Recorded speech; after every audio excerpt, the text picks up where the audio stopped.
Venga. Con Marco Antonio Rodríguez. Marco, gracias por tu tiempo, con el gusto de saludarte, de saber que estás bien en estos momentos tan complicados. Y bueno, con pues esa inquietud de que nos platiques cómo ha sido esta transición. Eres un personaje de fútbol multifacético, porque has estado ya en varios ámbitos. Obviamente, tu carrera como árbitro te avala como uno de los más autorizados para hablar del tema del arbitraje, pero ahora también ya como entrenador. ¿Cómo ha sido esta transición, Marco, para ti de dejar el arbitraje en activo y ahora pues ya tener una posibilidad de dirigir un equipo? Bueno, muchas gracias por tu entrevista. Bueno, la realidad es que siempre hemos sido un poco inquietos. No nos gusta estar mucho en zona de confort. Y ya desde que era árbitro en activo, pues me introduje al tema del ENDIT. Sin embargo, bueno, porque tengo formación docente, soy de educación física, di clase frente a grupo, me gusta la docencia, me gusta el estímulo del cuerpo, vamos, desde el punto de vista fisiológico, con estímulos del deporte o recreación, y también el tema del fútbol, así que esto viene ya de mucho más atrás. Y luego, bueno, me puse a estudiar el ENDIT, esto me ayudó mis últimos 4 años a comprender mejor mi carrera como árbitro. Creo que mi rendimiento se incrementó, fue bueno para poder solventar la problemática de las Copas del Mundo, ¿no? Me voy 5 años antes de la fecha establecida por la FIFA, me voy a los 40 años con el sueño de, bueno, con el sueño de irse a preparar Europa, de crecer, de aprender, de sacar los títulos UEFA, de conocer cómo pensaba el europeo, qué tipo de metodología tenían, qué tipo de modelos de juego, cómo gestionaban los vestuarios. Y bueno, por eso viajé también para Europa, pero se abrieron las puertas antes en la televisión, que también estuve en la Copa del Mundo con una empresa mexicana a nivel televisión abierta. En México hicimos el Mundial de Rusia y bueno, ahora estamos en Gol Televisión, que es Media Pro, aquí en España, que es televisión abierta, un canal que tenemos 3 años al aire y que tenemos algunos programas y tenemos los derechos de la liga y los resúmenes de la liga a televisión abierta, y eso nos permite tener programas y contenidos importantes. Claro. Marco, el año pasado nos enteramos de esa oportunidad que se abrió y que finalmente no se pudo dar para ti en el Salamanca. Se dijeron muchas cosas, quizás de pronto la verdad solamente la puedes tener tú y la otra parte implicada, pero ¿qué te dejó esa sensación de haber tenido la oportunidad de ser nombrado entrenador de un equipo de la Liga Española? Bueno, la verdad es que a los mexicanos nos cuesta trabajar mucho en equipo. No somos como los argentinos, o que el argentino sí se arropa, se entiende y se protege y se impulsa.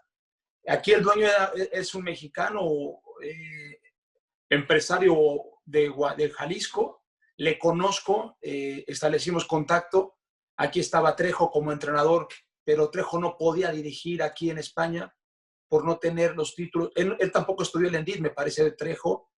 Él estudió alguna vez en Alemania y eso le permite tener, por haber dirigido ya primera división, le permite tener hasta cierto punto derecho a dirigir quizás segunda división aquí en España, pero segunda A, no segunda B. La segunda B tienes que tener estudios en la localidad. Y yo tengo los estudios en la localidad en España. Entonces estaban buscando una persona que nada más pusiera el título y que detrás de él le instruyeran y no le permitieran ser ni opinar. Entonces, pues yo así no me manejo, brother. O sea, yo empecé a establecer condiciones, hice una evaluación diagnóstica muy clara y bueno, la verdad es que el tiempo me la dio a favor. Todo lo que yo advertí en tan solo 3 a 4 días de evaluación diagnóstica, todo sucedió. El equipo, para fortuna de ellos, pasaron 5 entrenadores esta temporada. Estaban a un punto de entrar en zona de descenso, pero la competición ya fue suspendida. O sea que le salvó hasta cierto punto que no hubo descensos este año, pero iba que volaba para descender a tercera división. porque se gestionó mal, porque las cosas que se empiezan mal no pueden tener buen destino, pero al final, insisto, lo que yo aporté, lo que yo manifesté, todas las carencias que había, pues se fue demostrando con el transcurrir de la competición. ¿Qué me dejó? Me dejó experiencias importantes. Yo trabajé para Morelia porque yo ya conocía el vestuario de primera división. Yo trabajé todo el proceso de preparación psicológica porque también soy coach deportivo. Trabajé todo el proceso con Roberto Hernández, Eugenio Villazón. Cuando corren a Marini con Monarcas Morelia, yo entro de lleno a hacer toda la preparación. De hecho, acabamos de cumplir hace 7 de mayo 3 años de que Monarcas se salvó de último minuto en aquel gol de Rui Díaz, el Monterrey. Pero todo ese proceso psicológico, a mí me correspondía ser el lado motivacional del juego. Logramos la salvación, junto con la gran calidad de jugadores, junto con la gran calidad de cuerpo técnico y la gran directiva que nos unimos todos en la misma dirección, cada quien con su rol respectivo. Y bueno, pudimos quitarle al jugador el estrés, el alto estrés de un descenso. Y luego ese año calificamos. Luego al siguiente torneo jugamos la semifinal con Monterrey. Jugamos la semifinal con Monterrey. Monterrey nos dejó de fuera, quedamos eliminados, pero hicimos 29 puntos. El tercer año, yo ya me tuve que venir aquí a Europa. Yo me vine con la jornada número 10. El equipo estaba en sexto lugar. Y bueno, tenía experiencia de vestuarios. Alguna vez también trabajé 4 partidos con Atlas, con Rafa Márquez en el vestuario, de los cuales ganamos 2, empatamos 1 y perdimos 1. O sea, nuestro trabajo se estaba viendo recompensado. Creo que un entrenador tiene que tener un bagaje importante del lado emocional. Sí es fundamental el aspecto técnico, táctico, el modelo de juego, la dosificación de las cargas, pero si tú le sabes llegar al jugador al corazón, el jugador va a producir un mejor rendimiento.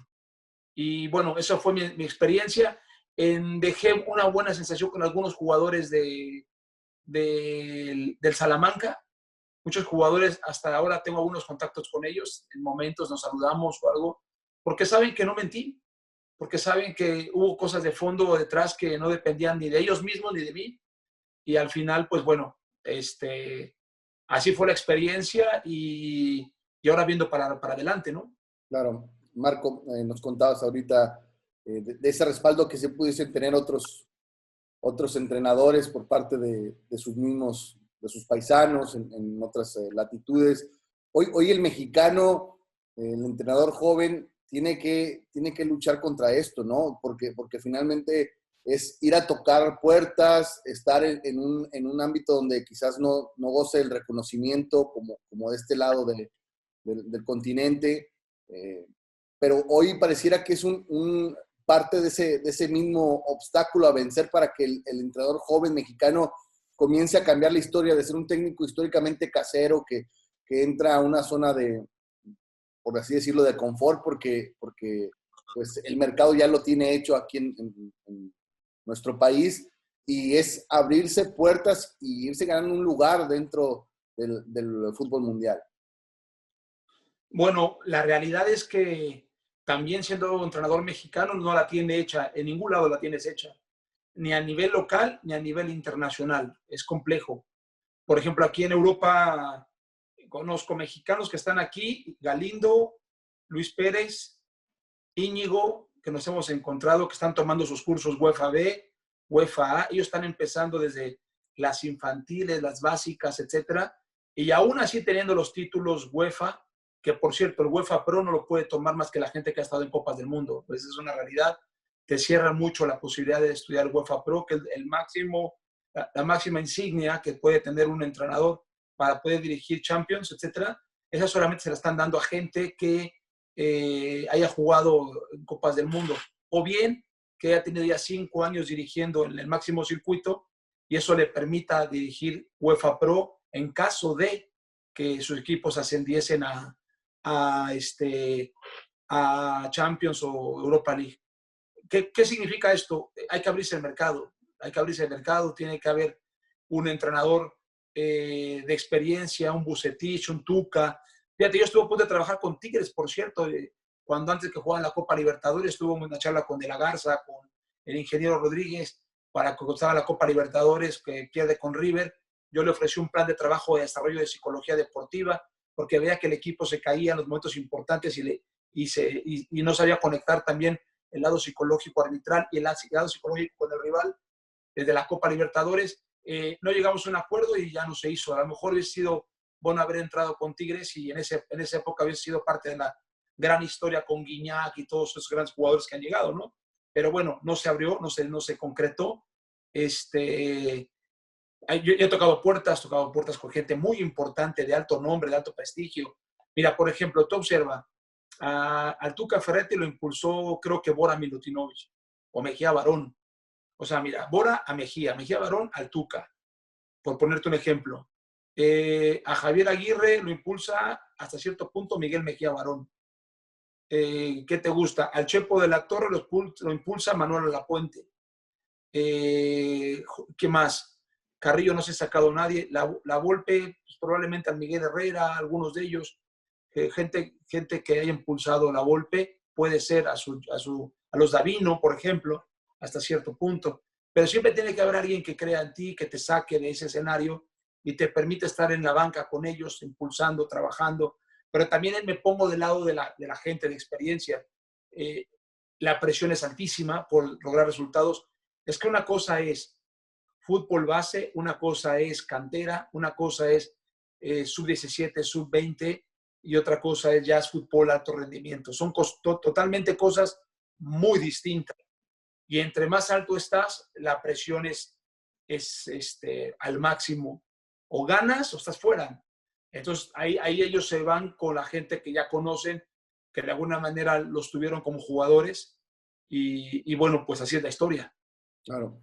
Marco, ¿cómo has visto, no te toca acá en México, pero desde hace poco más de un año se implementó el VAR en nuestro país y pues se ha caído en un tema donde pues, algunos árbitros todavía no encuentran quizás el desempeño que se quisiese con esta herramienta tan útil? ¿Cómo has visto tú en México el optar al VAR como una herramienta esencial para impartir justicia en un partido? Pues yo no me he desconectado del fútbol mexicano, estoy viendo todos los juegos, hay herramientas para poderlos ver diferido o si un partido me interesa, lo veo en vivo. Pienso que ahora con lo que acaba de informar FIFA, que el alto costo del VAR les da la facultad a las federaciones que ya lo tenían implementado, ponerle una pausa a la tecnología.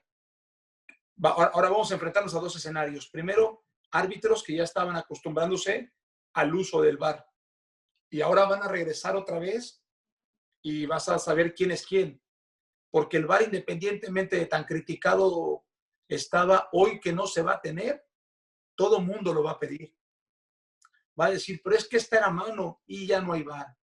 Y cuando teníamos el VAR, lo criticábamos.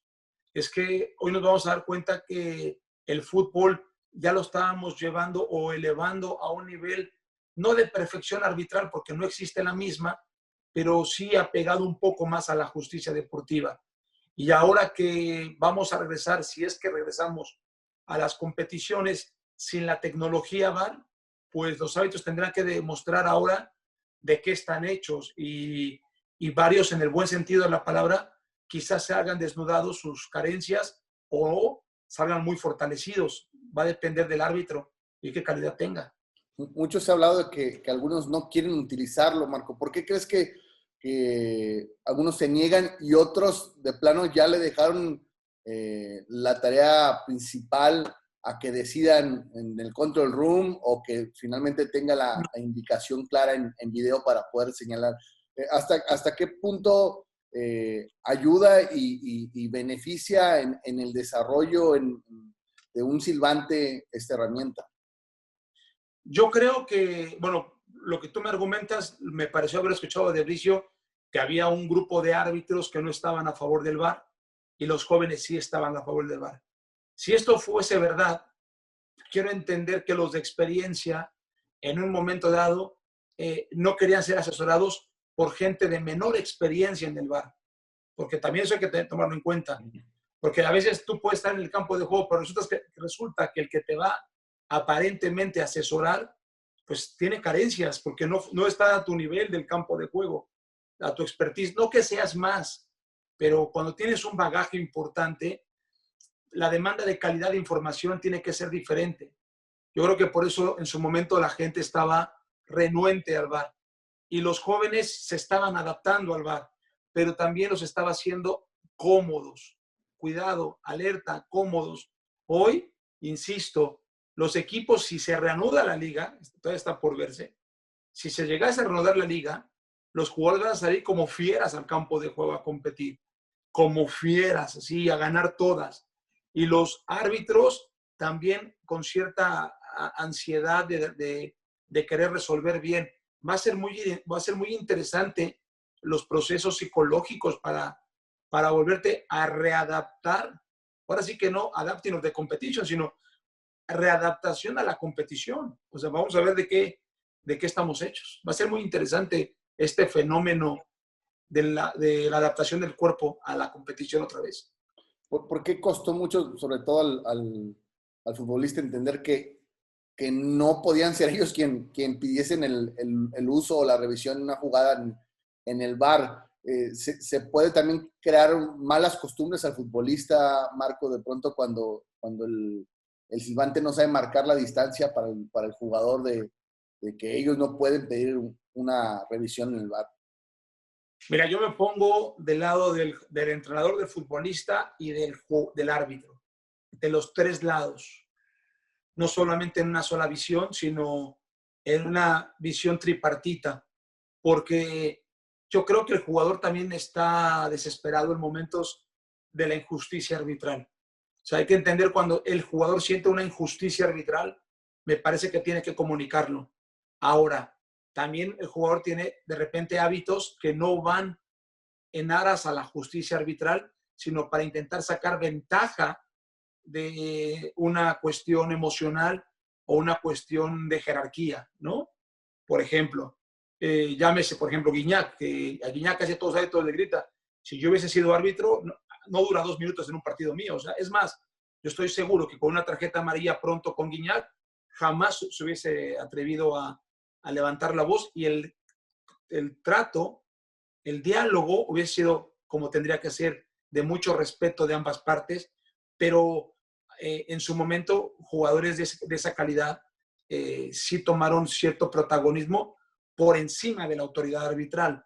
Yo creo que eso es porque los árbitros no tenían la alta convicción reglamentaria. Ahora me parece que él también ya ha madurado, ya está como en los últimos años de su carrera deportiva, ya no quiere tener ningún conflicto, está más enfocado más en su gran calidad futbolística que tiene y los árbitros están haciendo su labor.